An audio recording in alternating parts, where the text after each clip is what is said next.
தூத்துக்குடி மாவட்டம் கோவில்பட்டி அருகே தாலுகா அலுவலகம் முன்பு பெண் ஒருவரை தாக்குவதற்காக கிராம உதவியாளர் விரட்டி வந்த சிசிடிவி காட்சிகள் வெளியாகி பொதுமக்களிடையே அதிர்ச்சியை ஏற்படுத்தியுள்ளது.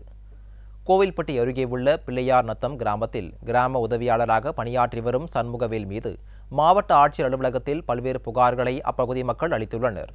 இருப்பினும் இதுகுறித்து அதிகாரிகள் எந்தவித நடவடிக்கையும் எடுக்கவில்லை.